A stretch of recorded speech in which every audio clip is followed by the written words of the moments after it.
Hi, I'm told I'm kind of restricted because the lapel mic that they wanted to use wasn't available. So you people over there just might be feeling a little bit left out. If you do want to move over, please feel free to do so. I do kind of like to move around, but Ken on the camera here informs me it's actually probably better for him that I don't. Makes his life a little bit easier. Okay, so are we... So what I want to cover this evening is, in looking at anger, are quite a number of things, quite a lot to get through. And I suppose really I'm trying to squeeze in what I might normally give in a whole day into just a short hour this evening. So we're going to talk a little bit about what's going on in your brain when you get angry. What actually is anger? Are there positive sides to it, which in fact there are? And also to look at what we would call an anger escalation scale. So if you want to kind of find out yourself, what's your level of anger like? Maybe just give you a little bit of a taste of what that looks like, and for you to decide for yourself where you might fit in, and we might look at some things that you might want to do about that. Some myths about anger. We look at the associations between anger and depression, which is one of the main focus of what I want to look at tonight, and also some suggestions around anger management itself. So if I get through all of that inside an hour, I think we'll be doing very, very well. If you're feeling very tired and you nod off, it's okay. I won't take offense. I promise. It's okay. So anger itself, very often it's not that hard to kind of pick out when someone is angry. And when you look at a man like this and at the level of anger being expressed, he doesn't have to say very much to tell you that he's feeling angry, nor indeed does this woman. And again, you can see quite clearly all the screwed up features on her face. Everything about her says she is pretty unhappy about her circumstances. And if you want to look at it on a scale, you can kind of go through this here, where you're starting from your left to right, starting off with being a bit agitated, masked anger to irritable, right up to being quite explosive. Very well acted by this lady, I'm presuming. And as often been said about anger, it's an emotion that probably makes you think faster, makes your mouth move faster than your brain. And that sometimes is the problem, isn't it? When we get angry, that you engage your mouth before you engage your brain. And sometimes that doesn't always help our circumstances. It's been said by one guy, speak when you're angry and you'll make the best speech you'll ever regret. So I want to talk a little bit about the brain and what is actually going on in the brain. And this is central to understanding what's happening inside you when you're experiencing anger. And I'm referring here to Leapfrog. And I'm going to be referring to a part of your brain that actually leapfrogs your thinking brain. And I want to introduce you to a part of your brain called the amygdala. And it's a fairly complex structure, but it is buried fairly deep inside our brain. So it's also quite a primitive part of the brain. And you can just see it there. That's how well hidden it is. Now, these kinds of structures then, because they're well protected, they're structures that we know can be very hard to understand what's going on inside them. But essentially, the amygdala tells us that its core function we know about it is your protection. So if you think of it like an early warning radar system, and it's always on whether you're aware of it or not. And it's constantly checking out your environment to find out whether or not you are feeling safe or otherwise in the environment that you're in. If you're feeling safe, then it stays nice and calm. If in any way it picks up that you are feeling threatened within your environment, what happens is it leapfrogs the thinking part of your brain and it kicks into action, usually sparking off a reaction in there, which is a bit of what we call the fight, flight, or fright response. And that means that when this part of the brain is sparked, as I said, by any kind of threat, what's happening is it is telling you, get out of that situation, or kick the living daylights out of somebody, or else faint. So exactly the same thing is going on in that part of the brain. So what I want you to consider here then, and the first thing I really want you to major on, is the fact that when people are angry, they are afraid. And it doesn't matter how threatening they appear, it doesn't matter how strong they appear, What you can be absolutely certain of is that if someone is angry, behind that, they are afraid. They may have difficulty acknowledging that. They may not be able to say that. They may not even understand that that's what's going on. But be absolutely assured they are afraid.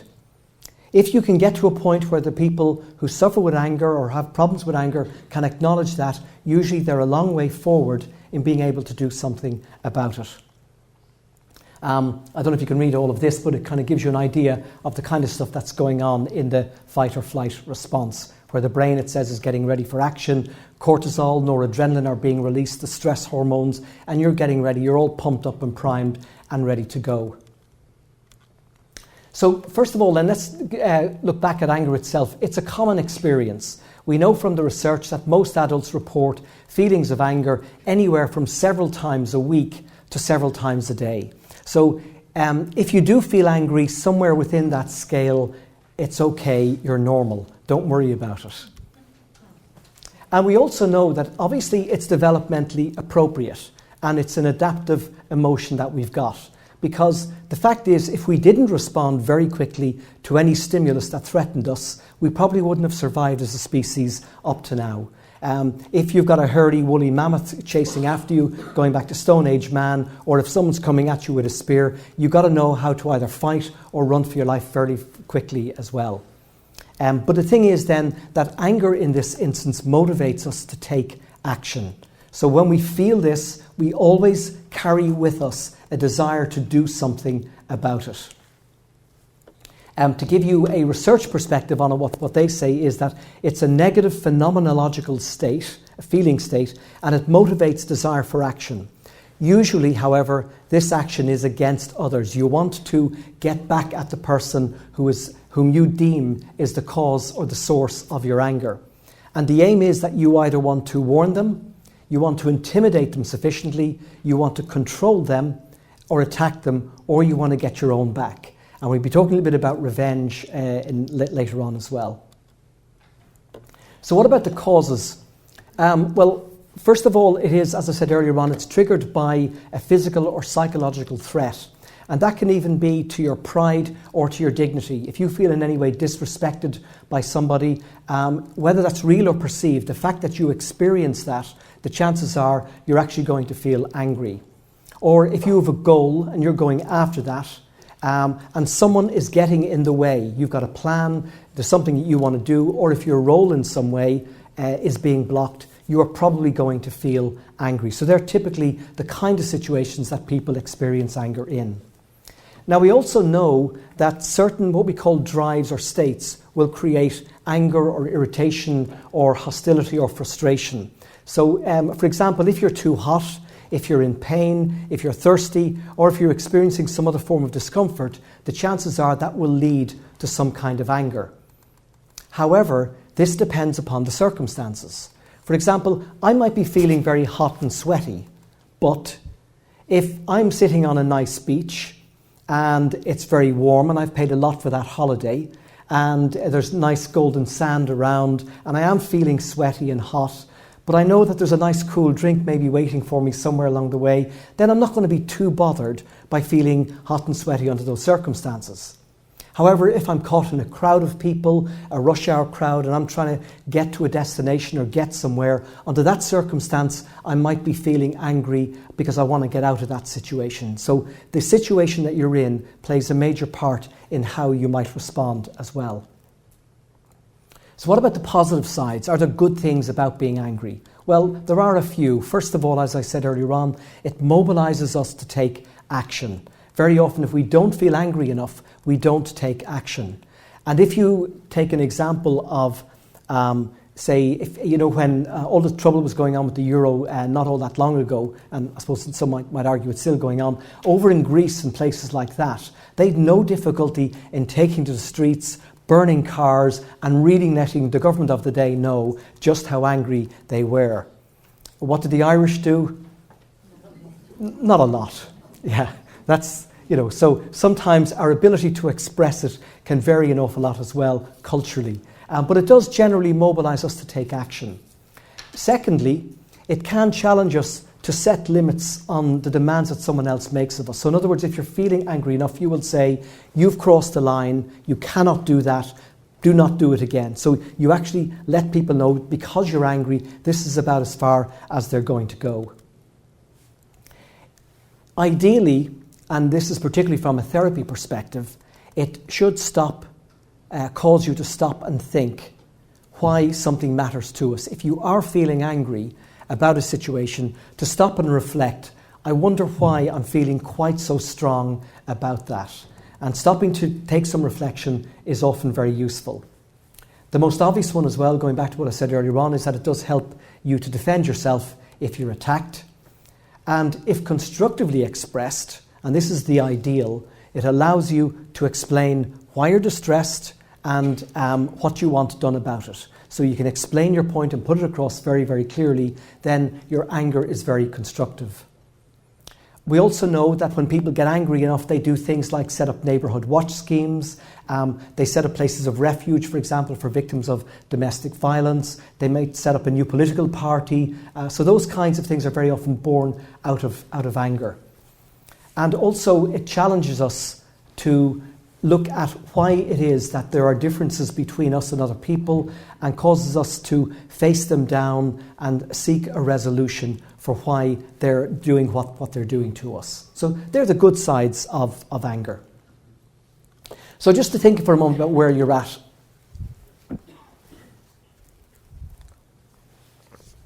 Now, if you're a really healthy individual, this is what it looks like.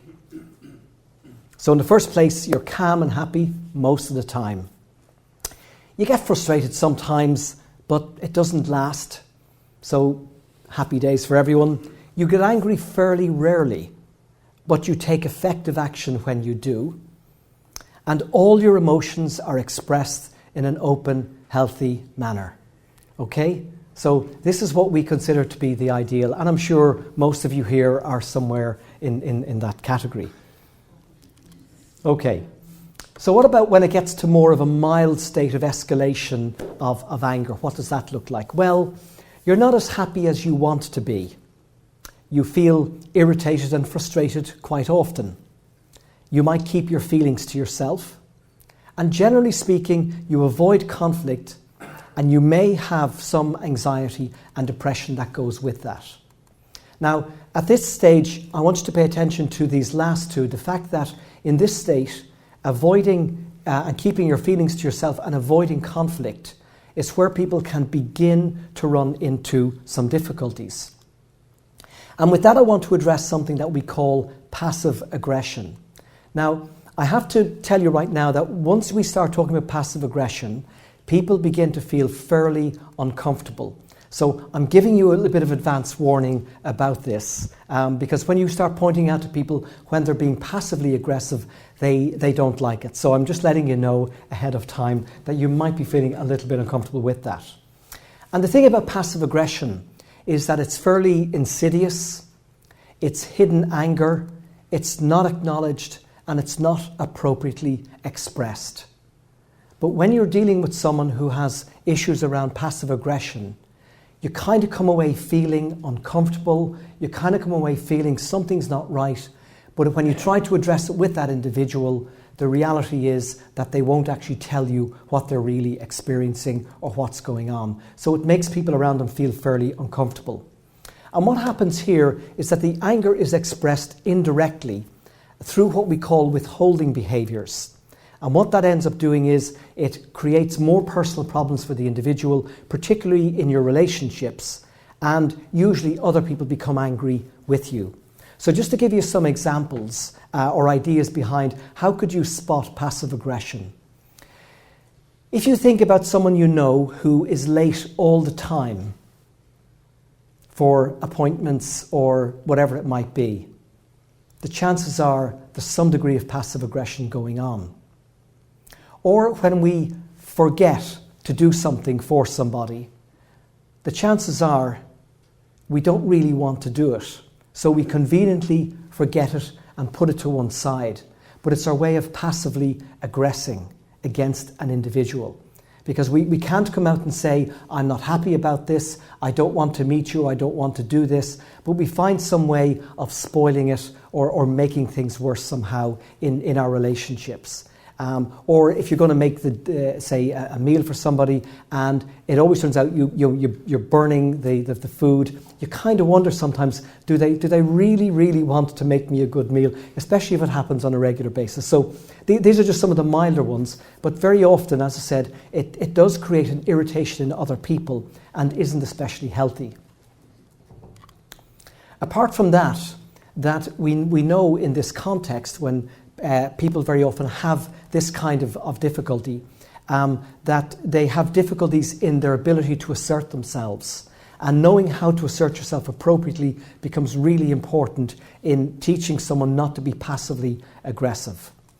And what we often see here as well in groups of people like this is that they have low self-esteem. In other words, they don't consider themselves very highly. I was talking to a lady today who was telling me that she was doing some work for somebody and she found out quite a while ago that she was being paid less than most other people who are doing the same job. And she had done nothing about it. And she's feeling angry and she's feeling irritated with the individual who contracted her to do this work. But it's almost as if her own esteem isn't high enough to go in and make a valid complaint and say, I'm worth just as much as the other person. So we often see that in this group of people. They're also often go around feeling guilty a lot of the time.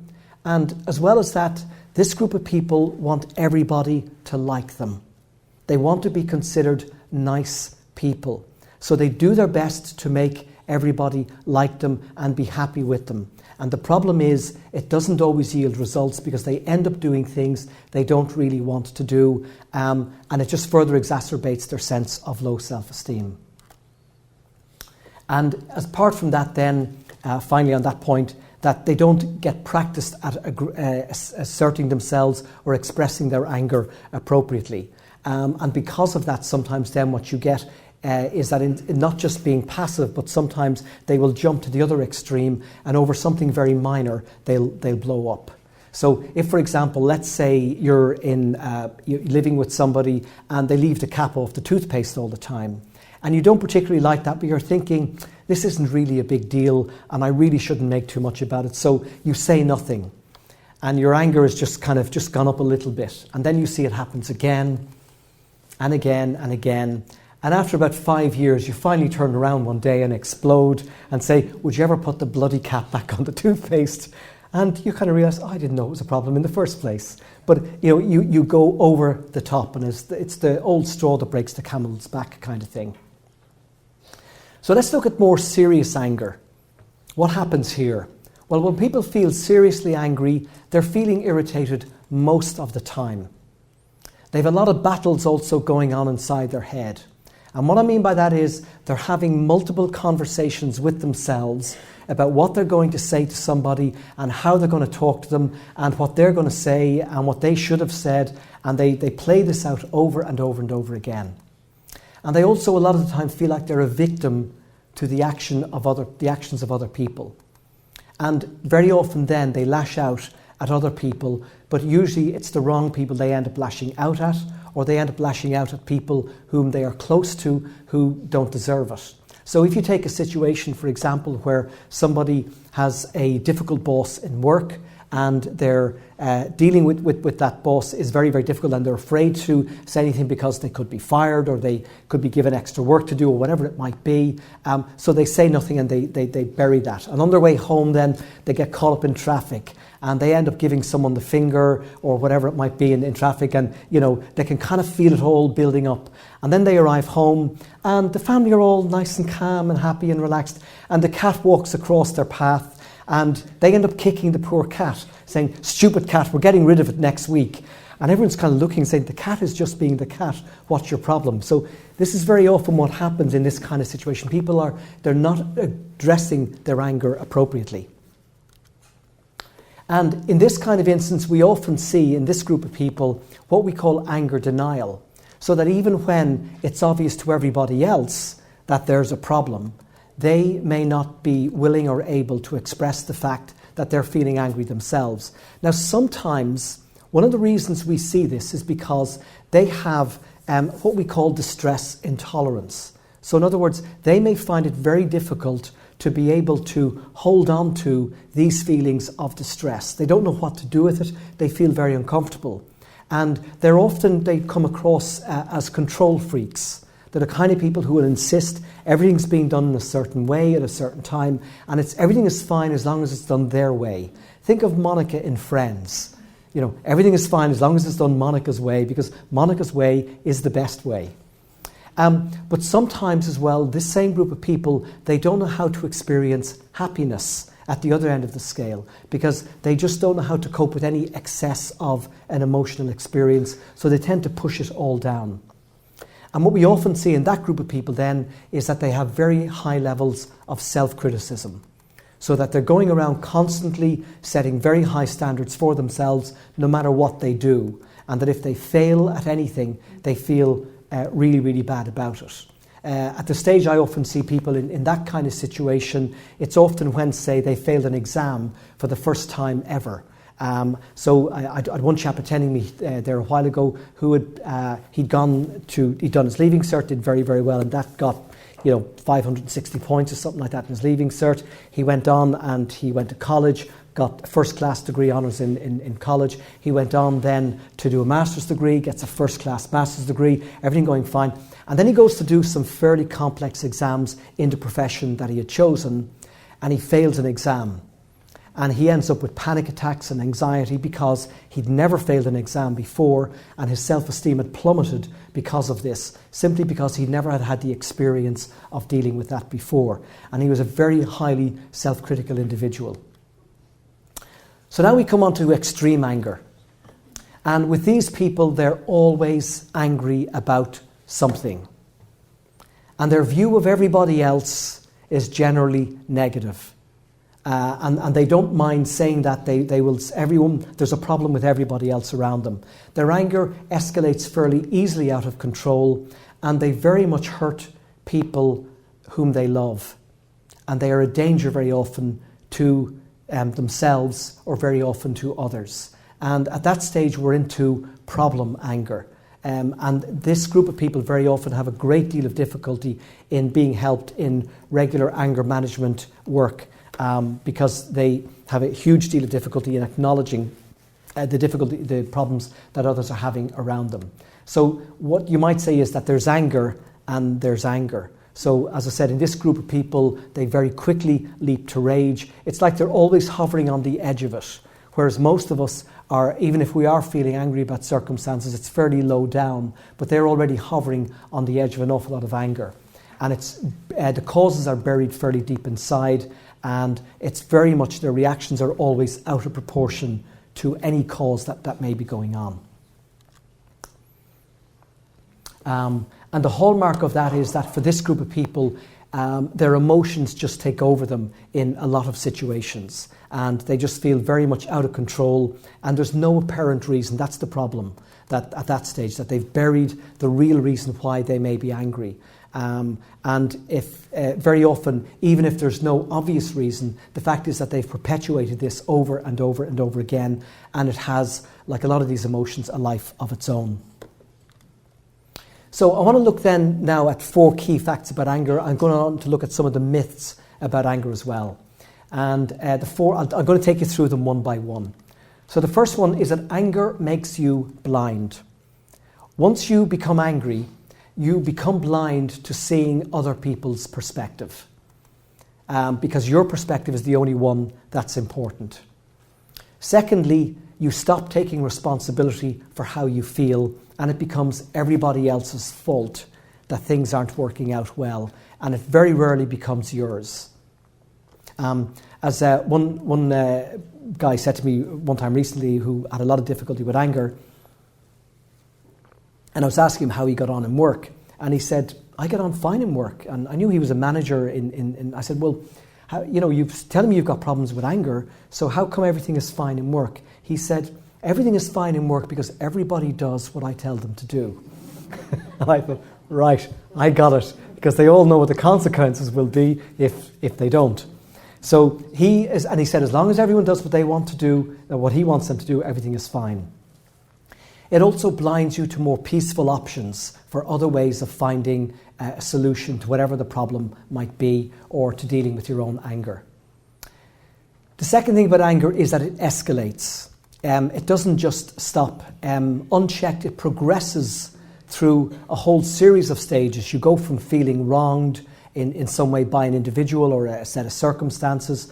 You become angry. It can even go up to you wanting to attack the other person and maybe even being violent. So that's if you don't stop to check it and keep it in check. And very often then you find a situation where you fuel that you're also then maybe met with counterattack from the other person. And you get the attitude, hurt me and I will hurt you, and make sure that you know what it really feels like. And you see this in a lot of, I do have concern sometimes for some of the movies that are out there that you see that are doing the rounds, which are all about, you hurt me and I'll hurt you. The Arnold Schwarzenegger kind of stuff that's been going around there for years. That kind of stuff probably isn't very helpful when we're looking at how to deal appropriately with anger. The other thing too is that if you're this angry, the problem is you want to be the one who has the last word in the argument. You want to strike the winning blow. You really want to stick it to this person and make sure that they know just exactly how you feel. Anger is also painful. We become angry because we react to the pain of being insulted, being put down, treated unfairly or disrespectfully. So that anger does make us experience an awful lot of pain that is often very unpleasant. And as a consequence, it threatens your self-esteem and it becomes painful for you and for others when you start letting people know just how angry you feel. And the other thing I want to mention then about anger then is the double messages that are often in anger. And this is particularly with the passive-aggressive type behaviours that we see. So someone asks a simple question or they make a simple statement and it conveys a whole lot more, and you know that as well. So that someone coming in to ask the question, so did you tidy up your room when you were supposed to do it? And of course, you know the answer probably is no. And that behind that, it's not just a simple question of yes, I did, no, I didn't. It becomes something much more that if you didn't, there's going to be a consequence and something else that you have to pay for that. So sometimes there are double messages as well that people, and then when they're challenged, they'll say, I was only asking, I was only just saying. And that really is passive aggression at its extreme. So just look then briefly at the effects of anger. When you're angry, these things happen. Your body, you experience tension, shaking, heart racing, get red in the face, you feel restless. Your feelings can erupt suddenly or they may build slowly. You'll feel resentment, confusion, frustration, fear, and sometimes, and this is again in the more extreme category, there's an emotional detachment or a lack of care that goes with it as well. Behaviour, glaring, shouting, demanding, fighting, hitting, sulking, name-calling. I'm sure some of you have experienced all these before. Your thinking is all about it being someone else's fault, that whatever's gone wrong, it's your fault that I feel this way. Equally, you end up ruminating, you end up thinking about it, you end up planning what you're going to do to that person when you see them the next time and how you're going to do it. And in your relationships, you find that what grows over time is distance comes into the relationship. You end up feeling rejected or you reject other people. You're making complaints all the time or people are complaining about you. You want to retaliate. You feel wary and mistrustful. So they're all the kind of different elements of that constitute anger and the effects of them. So we're going to run through some of the myths. And I'm going to divide these up into 4 again and to run through these. And we'll run through them one at a time as well. So the first one we look at is the ventilation myth. Letting it all out. Punching a pillow, shouting, kicking something that makes you feel less angry. Actually it doesn't. And all the research that we know about nowadays, particularly the more recent research in this area, shows that doing this kind of stuff actually doesn't help with people's anger. And the reason is that very often what they found in the research in this area is that it increases people's angry feelings rather than diminishing them. And what it also does is then, as a consequence, people sometimes feel less inhibited about what they say and do. So this idea, any of you saw the anger management movie that was at Jack Nicholson, I think it was, who was in it a few years ago, and you see this guy and he's constantly, he's encouraged by his therapist to let it all out, and he goes and he lets it all out big time, and it's supposed to make him happy. Doesn't that make you feel better? Actually, it doesn't, and that movie got it so wrong from that perspective, because it actually makes you feel less inhibited, and you come out with an awful lot more. And it also triggers a whole host of other feelings we know, hostility, unhappiness, depression, anxiety, the whole lot become there and actually go worse under these kinds of circumstances. Is there a grain of truth in it? Possibly, in that if you ventilate how you feel, if you say, I am feeling angry, that may help because you're acknowledging and accepting the fact that you actually have these feelings. So there's just a little grain of truth in that, but that's the only one that there is. What about the sharing myth? Go tell a lot of people how you feel, let it all out, particularly in group therapy. The research on group therapy is kind of mixed, and some of the more recent stuff as well. What we're seeing is that, for example, if you get a group of colleagues together who want to talk about their boss, and they've all got something to say about the boss, okay? And someone says, yeah, do you remember the time he did that? And, oh yeah, and when I saw him, he said this to me. And so this begins to build. And now it's not just your stuff, but you've got everybody else's stuff on board now.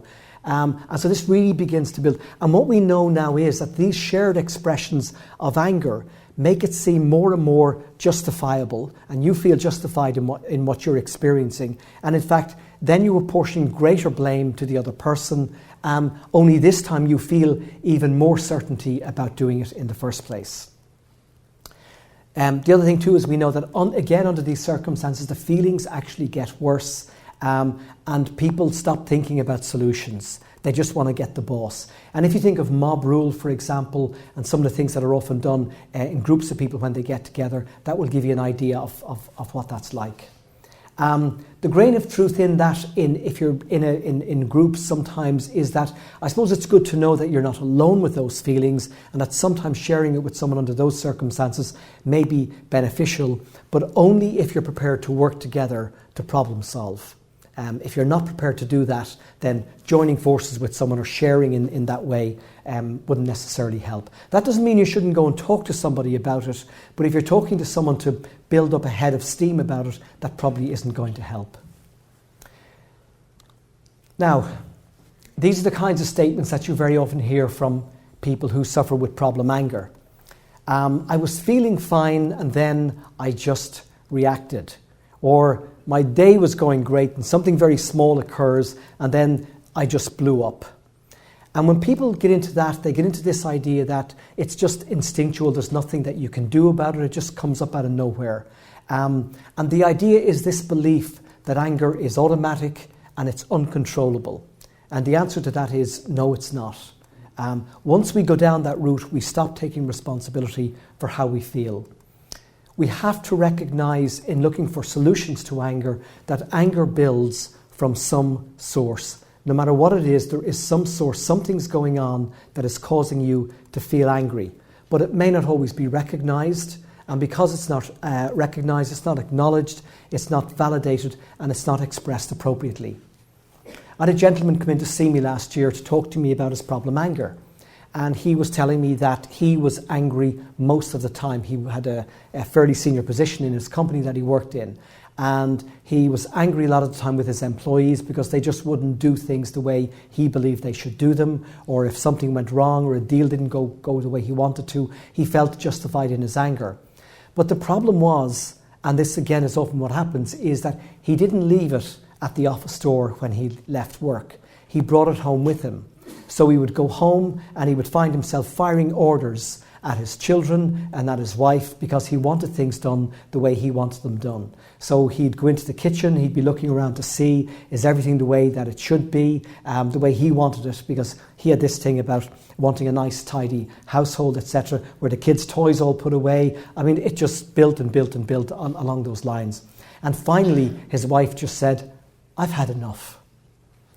And if you don't stop, we're done. And he said he got such a shock to hear her say that and point that out to him, that it made him stop to think, okay, something's going wrong here.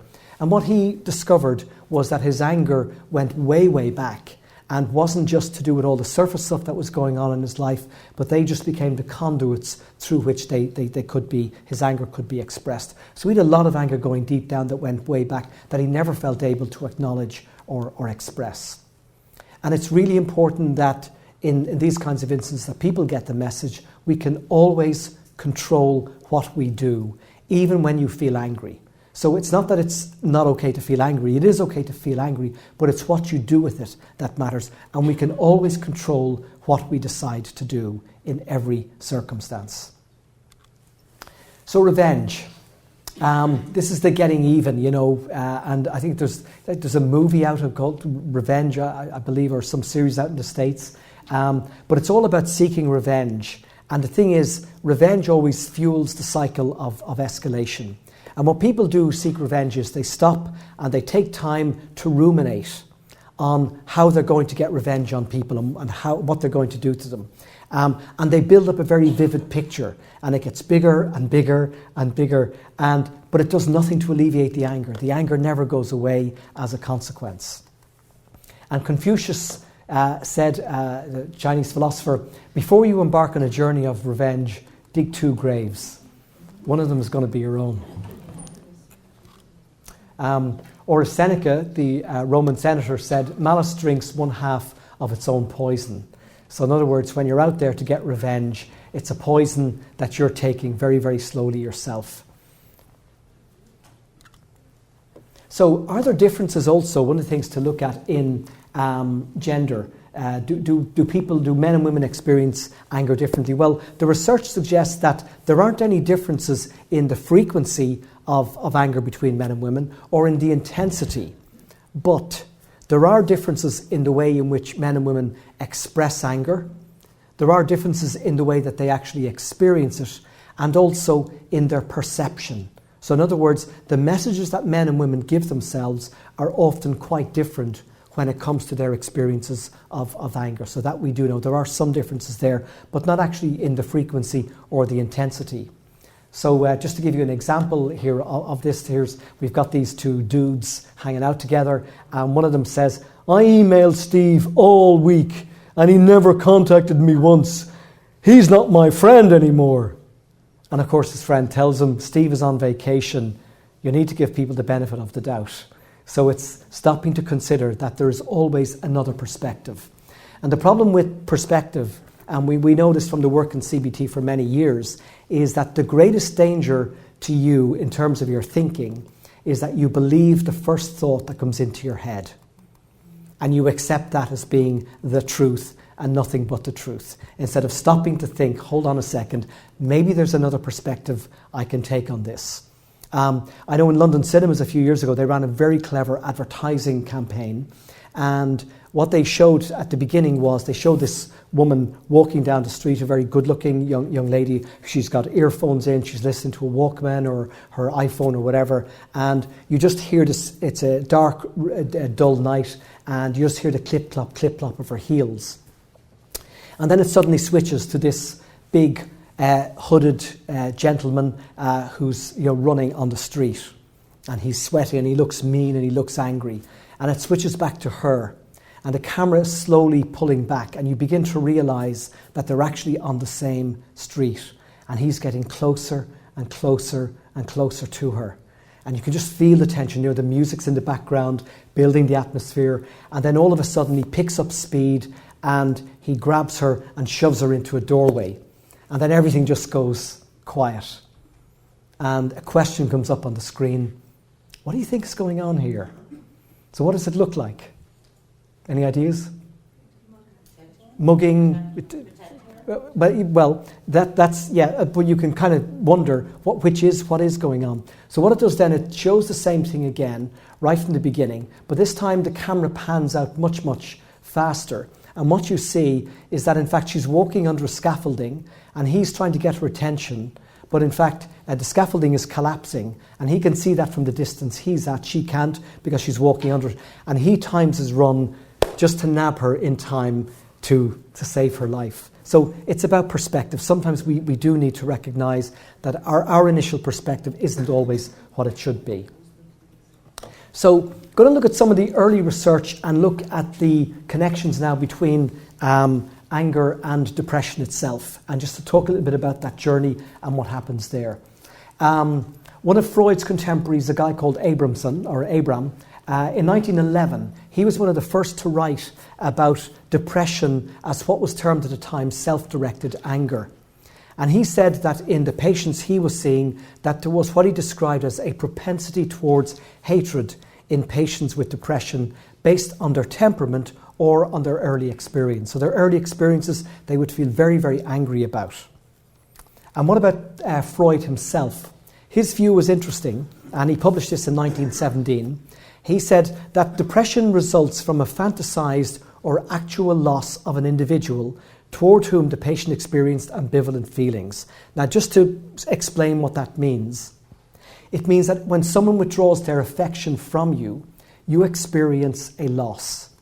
Or if you experience that person no longer loves you in the way that you'd like them to love you, and this could go way back to your childhood, you experience that as loss. And you've got to find some way of dealing with that loss. And what Freud suggests is that in this instance, the patient internalizes that aspect of the individual, and the anger now becomes directed toward the self that you identify with that person. So you recognize something in that person that is exactly the same as a trait that you may have yourself. So you don't like that for yourself, you end up feeling guilty, you end up feeling anxious, and you end up feeling a lot of self-reproach, and this leads, he suggested, to depression. Some of the studies that have looked at this, patients with depression in one study by Coe back in 2002 showed that these people demonstrated in their study a great amount of total anger and anger expression when they compared them with patients who did not suffer with depression. So an awful lot more anger in people with depression than who don't have that when they compared them. It's also been observed more frequently anger expression and hostility and irritability in people with unipolar depressive disorders. And in one study back in 1998, they found that 1/3 of the outpatients in their study who were suffering with depression presented with what they called anger attacks. And these were, again, these sudden spells of anger that we've talked about earlier on. And also, they've shown that people suffering with depression very often more outwardly will express feelings of anger and suppress that as well sometimes. So very often these, and again another study here by Bush in 2009 showed that anger is directed very often toward the self as well, and these are linked in. One of the reasons why this may be is that a lot of people with depression may have difficulty in being able to manage or cope with their feelings of anger. And so what they then do is they try to bury them or push them down in some way. And they can feel very hostile, but they feel guilty about it as well. And guilt, as we know, is very much linked in with anger as well.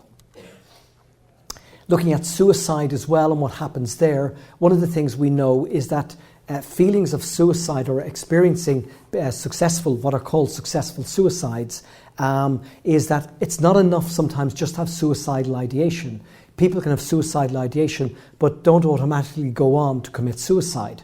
However, we do know that when people have an accumulative experience of negative feelings, if they've got a lot of anger and anger expression, that these are uniquely related to suicide attempts. And very often when you read about shootings, particularly in America, when you hear about those, you can be absolutely certain there is anger behind those suicides as well, or those shootings in most cases. And that's a very recent study just out in 2013 among over 5,500 adults.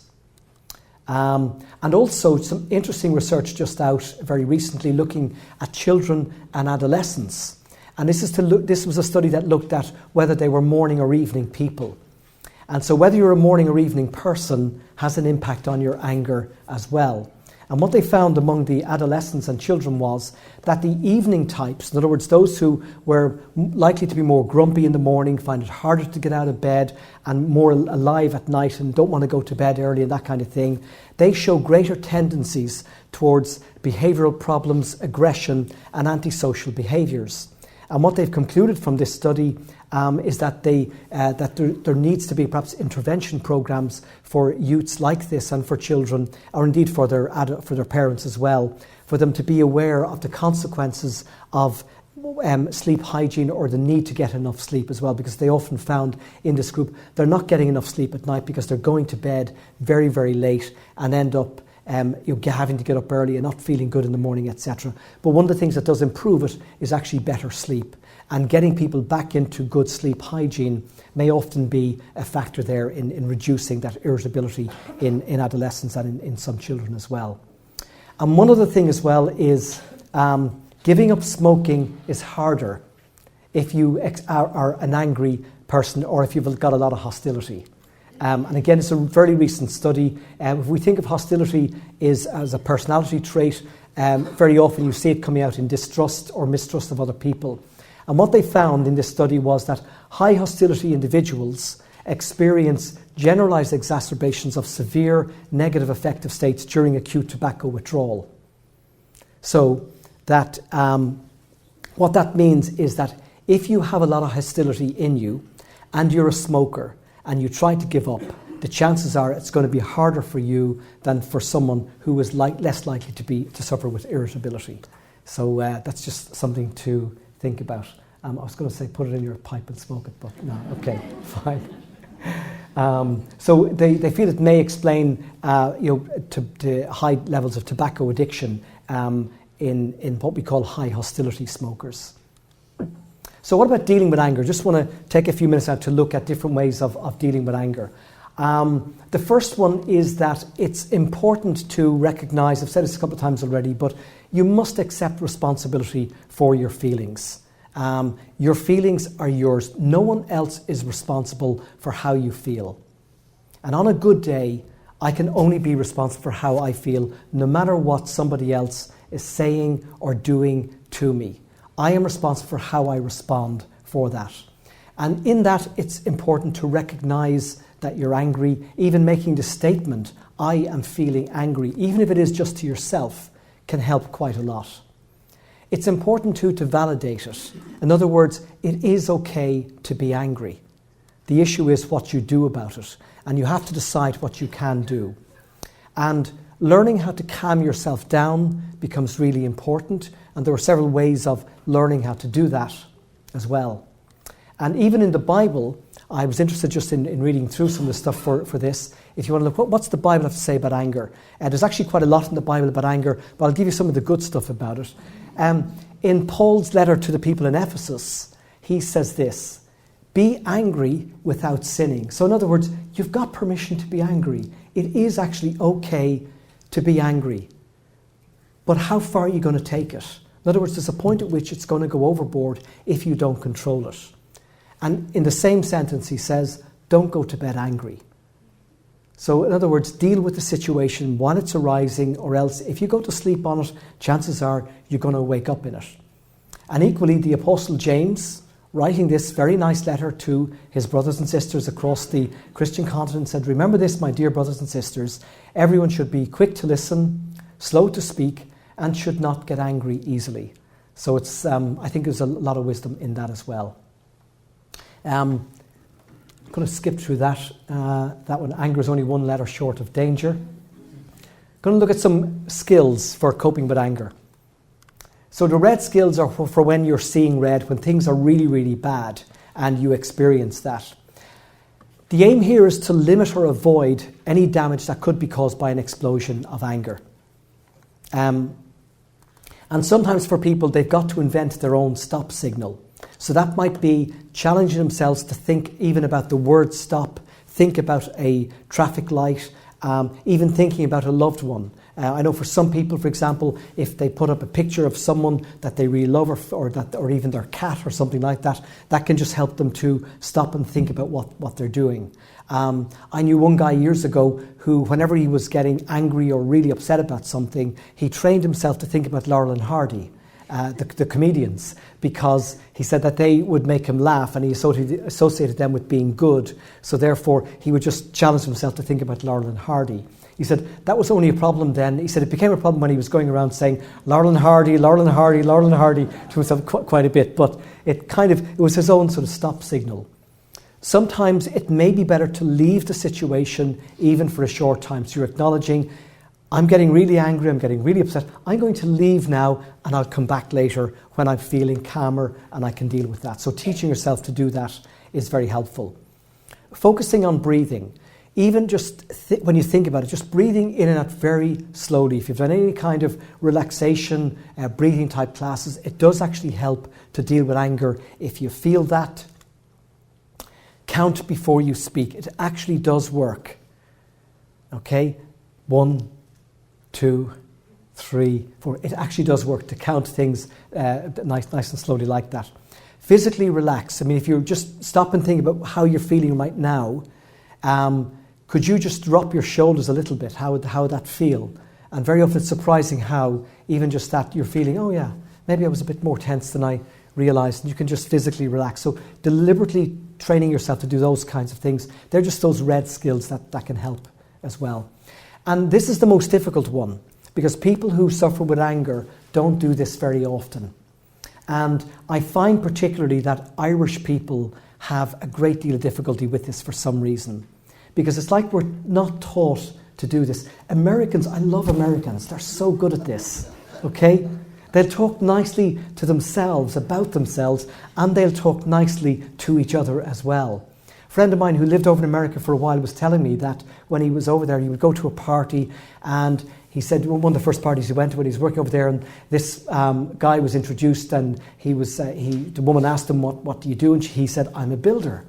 And she says, wow, I think you guys are amazing. You know, you take an architect's drawings and you got to put the stuff together. And she was talking so effusively. And he was thinking, japers, if someone said that at home, you'd have something else to say. I know a builder. We're just not good at it. And we're really poor at being kind to ourselves. You know, I mean, stop and think, when was the last time you genuinely had a nice thought about yourself? When was the last time you actually said, hey, I'm good. I'm amazing. I'm awesome. You know, it actually can, you know, it may seem strange. You know, one of the things we noticed, there's a lot of very recent research in this whole area called compassion-focused therapy. And one of the things that they found in this area is that people resist this at the beginning. But if you keep on doing it, over time, you begin to be able to buy into it. And just to give you an example of why, okay, and how. A friend of mine, a lady I know, had a baby a while ago, and she was in church one Sunday with her baby, and I saw afterwards that a lot of the women who knew her were over to her and like a leech, and they were all saying about this baby, isn't he gorgeous? Oh, he's beautiful. Oh, he's amazing. And all of these wonderful, positive things flowing out. And I was kind of thinking, you know, if you're a self-critical individual, how would you read that? And I was kind of thinking, I wonder what would happen if I went over to her and and to these women while they're talking and said, you know, that child has done absolutely nothing to deserve any of those nice things that you've said. Because the reality is, by the time that child reaches 12, 13, 14, is he going to hear statements like that about himself? Or is it, you know, how much is he going to be into this comparison with other people? That you're only as good as how fit you are, how healthy you are, how good looking you are wearing the right clothes, you hang around with the right people, whatever it might be. That it's become a comparison game by then. And I do kind of wonder, at what stage does your wonderful, amazing, gorgeous drop off until you begin to meet the person of your dreams and begin to say things like that to them? So, you know, honestly, I challenge any of you, talk nicely to yourself and see what it feels like. It may feel weird at first, but you'll be amazed at the impact that it can have on you. Am I really running short on time? Fairly soon, yes. Okay, all right. Are you okay with me to go on? Yes? Okay, all right, we've got a yes there. Time for questions. Yeah, okay. So we are almost there. So orange skills. These are when you've got a bit of time to think about it. So it's to think about your anger, not what made you angry though, but the experience of your anger. What are your thoughts, your feelings, and your actions? And stop and reflect on them and write them down. Identify personal triggers. Keep a diary over a period of time and see what is it that triggers this anger response so often. And equally, as I said earlier on, understand that there probably is underlying pain that you may not actually be acknowledging. And like I said earlier on, gain perspective. Stop and think, what's it like from the other person's point of view? What would it be like if I thought about it differently? Stephen Covey, who wrote the book The 7 Habits of Highly Effective People, said, seek first to understand before you seek to be understood. Too many people want to be understood, but they don't seek to find out what's it like from the other person's perspective. And also think about what are your assumptions and rules about life. Sometimes we get angry because people are breaking our rules, only they don't realise that what our set of rules are because we haven't stopped to tell them or we haven't stopped to ask them, do you agree to this set of rules? And it's a bit like when you think about a marriage contract sometimes, you know, when people get married, the vows don't say, you better do this or you better do this, that for me. No, it's actually much, much different. It's much more powerful than that. The person is saying, I will do this for you. I promise to do this, to be like this toward you. You don't make it as a demand. So green skills are things like learning to be appropriately assertive. And that means using these words, I feel, not you make me feel. I feel, when or because. So you name the situation or why it happened. And I would like, I would prefer, I want. So you state clearly what your preference is. Also learn to apologize with meaning. And don't expect anything in return. Teaching yourself to do that can be huge. And then there is genuinely the healing power of forgiveness. Now that means learning just to let things go sometimes. And even if you find it difficult to do that, one of the things that often works for people is starting to think about what it would be like if I did forgive that person. How would I then behave towards them? So even if you feel at this moment in time you can't do it, what might it be like if you were able to do it? What might be different then? Sometimes that can help quite a lot as well. Mahatma Gandhi said the weak can never forgive. Forgiveness is the attribute of the strong. And as well, something that I've read quite a bit, that forgiveness is not something we do for other people. We do it for ourselves to get well and to move on. And finally, I want to leave you with this.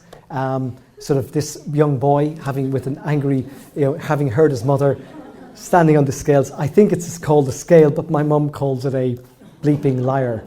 So thank you very much for your attention.